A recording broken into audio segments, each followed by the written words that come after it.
Devolvo a todos os senhores deputados a mesma consideração, dizendo que, sendo o Parlamento a Casa da Democracia, é essencial que nele possamos travar, com mais calor ou menos calor, os debates que são indispensáveis para que os portugueses saibam aonde estão as alternativas e o que é que fundamenta as nossas escolhas. No caso da saúde, senhor deputado, as nossas escolhas estão hoje muito bem fundamentadas.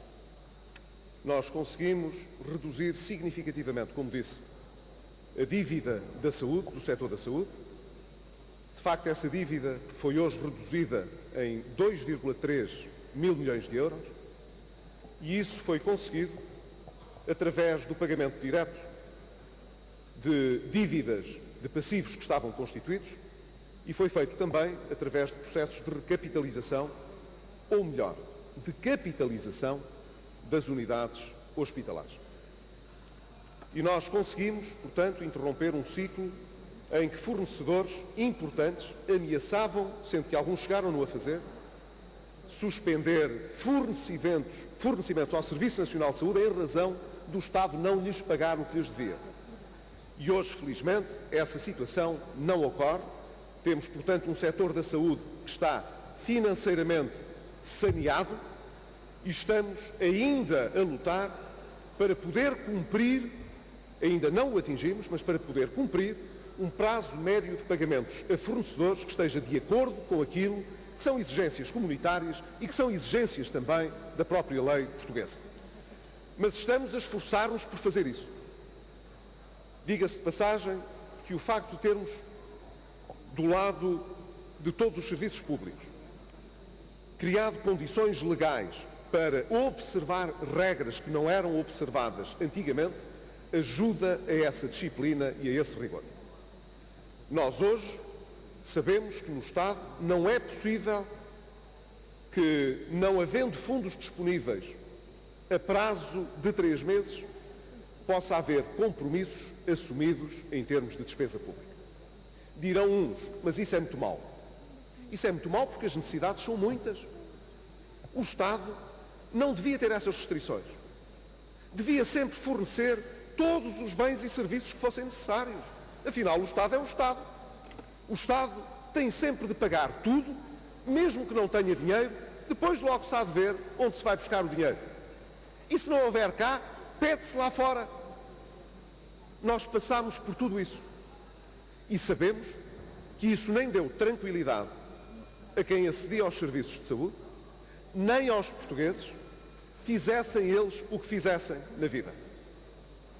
Um país em que a regra é gastar e depois ver se é possível, é um país que está condenado a não cumprir as suas obrigações, quer interna, quer externamente. Por essa razão, a lei dos compromissos foi indispensável para que nós pudéssemos ter normalizado o rigor e a disciplina dentro do Estado. E estamos também na área da saúde a ver se conseguimos que não haja, portanto, um aumento dos pagamentos em atraso. E eles têm vindo a ser reduzidos e contidos. Sabemos que ainda há um caminho para fazer. Mas o caminho que fizemos até hoje não nos impediu de encontrar poupanças na política do medicamento, apesar de termos, portanto, dispensado mais medicamentos comparticipados do que no passado, não nos impediu de transferir mais dinheiro para os hospitais. Nós tivemos, eu reparei nesse dado que o Sr. Ministro da Saúde divulgou aqui no Parlamento esta semana, tivemos, durante o período de 2011 a 2014, por comparação ao período de 2008 a 2010, mais cerca de 900 milhões por ano que foram transferidos para os hospitais EPE, o que significa, portanto, que tivemos mais recursos dentro do sistema e com eles conseguimos prestar mais e melhores cuidados de saúde. Por isso, Sr. Deputado, nós não escondemos que a crise teve efeitos em toda a gente no país. Melhor fora que houvesse uma solução para termos as crises sem precisarmos nos incomodar com os seus efeitos. Isso devia ser uma crise muito especial. Uma crise em que ficamos todos melhor, em que o país fica mais rico. Eu adorava ter crises dessas. Os portugueses adorariam saber aonde está esse milagre, que é o de termos herdado uma situação de ruptura financeira e passarmos todos a ficar mais ricos, a viver melhor, com mais emprego, com mais acesso a tudo, aos bens todos. Isso é uma coisa extraordinária. Mas enquanto a oposição se deleita a descrever os problemas da crise, sendo que uma parte da oposição faz isso porque deve com certeza achar inútil fazer o exercício de pensar como é que as coisas se deveriam fazer se estivessem no governo, que não tem essa perspectiva. E, portanto, preferem descrever a crise a ocupar o seu tempo a pensar como é que ela poderia ser vencida, porque não têm a expectativa de poder contribuir para isso. Mas o principal partido da oposição não. O principal partido da oposição tem, como é natural que tenha, a expectativa de um dia poder regressar ao governo. E sabe que é avaliado por isso. E em particular quando um partido que esteve no governo tem hoje a generalidade dos seus dirigentes responsáveis por os governos anteriores, candidatos a um novo governo, é natural que essa exigência redobre. Irão fazer outra vez a mesma coisa? Terão aprendido com os erros do passado? Será que depois da crise que pelo menos ajudaram a criar, tiveram a possibilidade de contribuir ajudando o governo para que a crise se vencesse? E até hoje a resposta é negativa. Aquilo que observamos até hoje foi que o Partido Socialista, que é muito responsável pelas políticas que nos conduziram à crise por que passámos, receita ao país exatamente as mesmas políticas que nos conduziram a essa crise. E fica aborrecido, contrariado, por o governo não as adotar. Ora, na verdade, nós recusámos adotá-las e continuaremos a recusar adotá-las. Não porque não gostássemos de andar mais depressa, não porque não gostássemos que a economia crescesse mais, não porque não quiséssemos mais emprego. Queremos tudo isso. Eu julgo que não haverá nenhum político que não queira isso para o seu país. Mas vai uma diferença muito grande entre querer isso e conseguir atingir isso.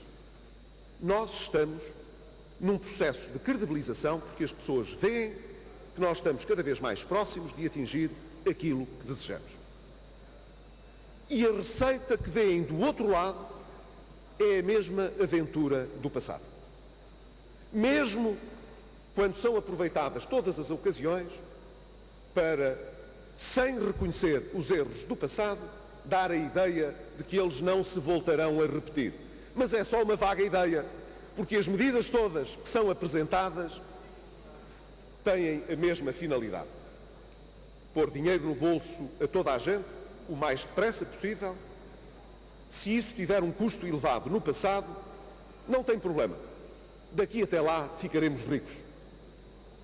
E, evidentemente, haverá pessoas que ainda acreditarão nesta falácia. Mas depois de tudo aquilo por que passamos, são cada vez menos aqueles que acreditam nesse tipo de milagres. Porque os portugueses sabem aquilo que tiveram de passar para poder ver esta luz ao fundo do túnel. É por isso que nós hoje preservamos muito esses resultados. Esses resultados não são evidenciados por nós a título de propaganda.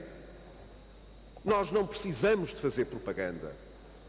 O que nós fazemos é chamar a atenção para os sacrifícios que fizemos e para os resultados que eles nos permitiram alcançar. Foi porque nos custou muito chegar aqui que preservamos o caminho que fizemos e achamos que a prudência só foi boa companheira. Mas quanto ao futuro, Sr. Deputado, eu concordo. Precisaremos de voltar a fazer os nossos debates na esperança de poder ser permanentemente avaliados pela oposição, pelos partidos da maioria e pelos portugueses. Mas cá estaremos para fazer essa avaliação, porque o país está hoje mais livre para fazer essa avaliação do que esteve no passado. Muito obrigado. Senhores deputados.